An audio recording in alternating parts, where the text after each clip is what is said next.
இஸ்லாம் கூறும் அடிப்படை கடமைகளில் நோன்பும் ஒன்றாகும். நோன்பு என்பது அல்லாஹ்வுக்காக சுப்ஹிலிருந்து மக்ரிப் வரை உண்ணல், பருகல், உடலுறவில் ஈடுபடுதல், ஆசைகள் என அனைத்தையும் தவிர்த்து இருப்பதை நோன்பு என்போம். நோன்பை முறிக்கக்கூடியவைகளை அரபியில் முப்திலாதுஸ் சௌம் நோன்பை முறிப்பவை கூறப்படும்.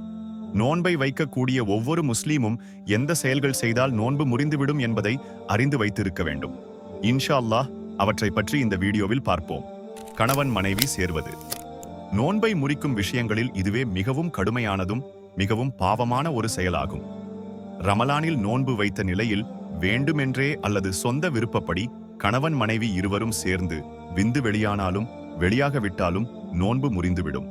நோன்பு முறிந்தாலும் அவர் சூரியன் மறையும் வரை நோன்பை விடக்கூடாது. அதன் பின்பு கடுமையான பரிகாரம் செய்ய வேண்டும்.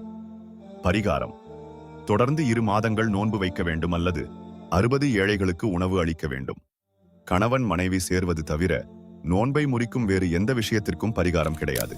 வேண்டுமென்றே உண்ணுதல், பருகுதல். ஒருவர் அறியாத நிலையில் அல்லது மறதியாக உணவு அல்லது ஏதேனும் பானம் வாய் வழியாகவோ அல்லது மூக்கின் வழியாகவோ உடலினுள் சென்றுவிட்டால் நோன்பு முறியாது. ஆனால் வேண்டுமென்றே இவ்வாறு நடந்தால் நம்முடைய நோன்பு முறிந்துவிடும்.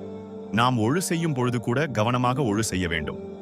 முஹம்மது நபி ஸல்லல்லாஹு அலைஹி வஸல்லம் அவர்கள் கூறினார்கள், நீ தண்ணீரை நன்கு மூக்கினுள் செலுத்தி சுத்தம் செய். ஆனால் நீ நோன்பாளியாக இருந்தாலே தவிர அப்போது அவ்வாறு செய்யாதே என்று.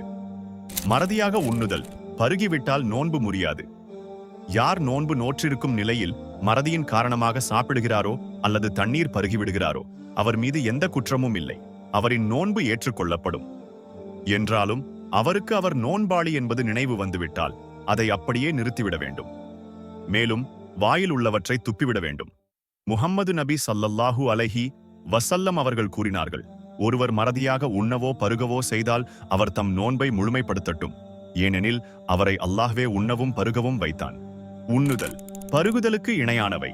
சொட்டு மருந்து நோன்பாளி மூக்கிற்கு அல்லது காதுக்கு சொட்டு மருந்து விடுவதை முடிந்த அளவு தவிர்த்து கொள்ள வேண்டும். காரணம், சொட்டு மருந்தின் சுவை மூக்கு வழியாக அல்லது காதின் வழியாக வயிற்றை அடைய வாய்ப்புள்ளது. அதன் சுவை தொண்டை குழியை அடையாமல் இருக்குமானால் அவ்வாறு செய்வது நோன்பை முறிக்காது. ஆனால் தொண்டையினுள் சென்றுவிட்டால் நோன்பு முறிந்துவிடும். ஊசி மற்றும் குளுகோஸ். உடல் சரியில்லாதவர்கள் ஊசி போட்டுக்கொள்ள அனுமதி உண்டு. அவரின் நோன்பு முறியாது. ஆனால் அந்த ஊசி போட்டால் உடலின் சக்தி அதிகரிக்கும் என்றால் நாம் ஊசி செலுத்திக்க கூடாது. அல்லது நோன்பை விட்டுவிட வேண்டும். நோயாளிகளுக்கு நோன்பை விட அனுமதி உண்டு. வேண்டும் என்றே விந்து வெளியாக்குதல். உடல் உறவு அல்லாத வேறு வழிகளில் ஒருவர் இச்சையுடன் விந்தை வெளிப்படுத்தினால் அவரின் நோன்பு முறிந்துவிடும். அவர் அல்லாஹ்விடம் மனம் வருந்தி தப்பா செய்ய வேண்டும். மேலும் முறிந்த நோன்பை மீண்டும் கலா செய்ய வேண்டும். ஷேக் முகம்மது பின் சாலிஹ் அல் யுசைமீன் கூறினார்கள், ஒரு நபருக்கு கனவின் மூலம் விந்து வெளியாகினால் நோன்பு முறியாது. ஆனால் இவை இல்லாமல் சுய இன்பம் மூலம் விந்து வெளியேறினால் நோன்பு முறிந்துவிடும். மீண்டும் அவர் நோன்பை கலா செய்ய வேண்டும். ஆனால் அவர் பரிகாரம் செய்ய வேண்டிய தேவையில்லை.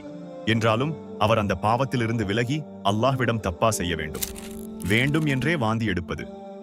ஒருவருக்கு தானாக வாந்தி வந்தால் நோன்பை அது முறிக்காது. ஒருவர் முயற்சித்து வாந்தி எடுத்தால் அது நோன்பை முறிக்கும். முஹம்மது நபி ஸல்லல்லாஹு அலைஹி வஸல்லம் அவர்கள் கூறினார்கள், யாருக்கு வாந்தி வந்ததோ அவர் அந்த நோன்பை கழா செய்ய வேண்டியதில்லை.